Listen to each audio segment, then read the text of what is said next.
मौसमियात का थी अॼु खां आङारे ताईं मुल्क जे मुख़्तलिफ़ इलाइक़नि में बरसाति ऐं बर्फ़बारी यक थी करे छॾी आहे। मौसमियात खाते मूजिबि ओलह खां हवाउनि जो सिलसिलो अॼु राति मुल्क में दाख़िल थियण जो इम्कानु आहे, जंहिं जे असर हेठि बलूचिस्तान, केपी, आज़ाद कश्मीर, गिलगित, इस्लामाबाद ऐं मरी समेत ॿियनि इलाइक़नि में बरसाति जॾहिं त पहाड़ी इलाइक़नि में बर्फ़बारी जो इम्कानु आहे। मौसमियात खाते जो चवणु आहे त लाहौर, मुल्तान समेत पंजाब जे मुख़्तलिफ़ इलाइक़नि में बरसाति थी सघे थी। उन खां सवाइ बलूचिस्तान ऐं कराची समेत मुल्क जे मुख़्तलिफ़ शहरनि में थधियुनि हवाउनि जे करे थधि जी शिदत बरक़रार रहण जो इम्कानु आहे। वज़ीर आज़म शहबाज शरीफ़ चयो आहे त पाकिस्तान खे गज़ा पीस बोर्ड में शमूलियत जी दावत मिली आहे, जंहिं ते वफ़ाई काबीना गज़ा पीस बोर्ड में शामिल थियण जो अख़्तियार ॾिनो।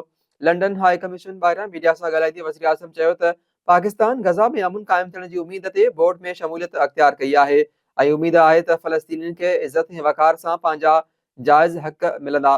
वज़ीर आज़म शहबाज शरीफ़ चयो त गज़ा में पायदार अमन लाइ आलमी कोशिशुनि जो हिसो बणिजणु पाकिस्तान जी उसूली पॉलिसीअ जो हिसो आहे, जॾहिं त पाकिस्तान हमेशह फ़लस्तीनी अवाम जे हक़ ख़ुदि इरादियत जी हिमायत कंदो रहंदो आहे।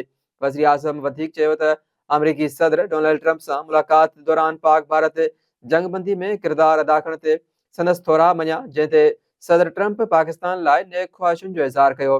हुन चयो त पाकिस्तान खिते में अमन, इस्तेहकाम ऐं ॻाल्हियुनि ज़रिए मसइलनि जे हल जो ख़्वाहिशमंद आहे ऐं आलमी सतह ते अमन लाइ पंहिंजो ज़िम्मेवारानो किरदारु अदा कंदो रहंदो।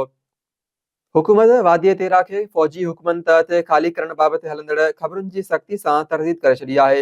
इतलात बारे वफ़ाक़ी वज़ीर पारां जारी कयल बयान में वाज़ह कयो वियो आहे त हुकूमत गुमराह कंदड़ ख़बरुनि जो नोटिस वरितो आहे, जिन में दावा कई पिए वञे त वादी तेरा खे फ़ौजी हिदायत तहत ख़ाली करायो पियो वञे। इतलात वारी वज़ारत मूजिबि इहे दावाऊं बेबुनियाद, बदनीयती ते ॿधल ऐं मख़सूस मक़सदनि लाइ इस्तेमालु कयूं पियूं वञनि, जिन जो मक़सदु अवाम में ख़ौफ़ ऐं दहशत पकिड़णु, सिक्योरिटी इदारनि ख़िलाफ़ ग़लति मालूमात ॾियणु ऐं ज़ाती तोड़े सियासी मफ़ाद हासिलु करणु आहे। ठुल में 3 साल अॻु फुर दौरान क़त्ल थियल वापारी हाफ़िज़ मुअज़्ज़म लुनारी खे क़ातिलनि जी गिरफ़्तारी लाइ वारसनि पारां एहतिजाजी रैली कढी क़ातिलनि जी गिरफ़्तारी जो मुतालबो कयो आहे। उन मौक़े ते मक़तूल जे भाउ रहीम लुनारी ॿुधाईंदे चयो त 3 साल गुज़री विया, पुलिस संदनि भाउ जे क़ातिलनि खे गिरफ़्तार न करे सघी आहे। हुन चयो त क़त्ल केस में मुलविस जवाबदार रोज़ानो हमला करे केस तां हथु खणण लाइ धमकियूं ॾेई रहिया आहिनि। मुज़ाहिरीन आईजी सिंध ऐं DIG लाड़कानो खां मुतालबो कयो त क़त्ल में मुलविस समूरनि जवाबदारनि खे गिरफ़्तार करे इंसाफ़ ऐं तहफ़ुज़ ॾिनो वञे।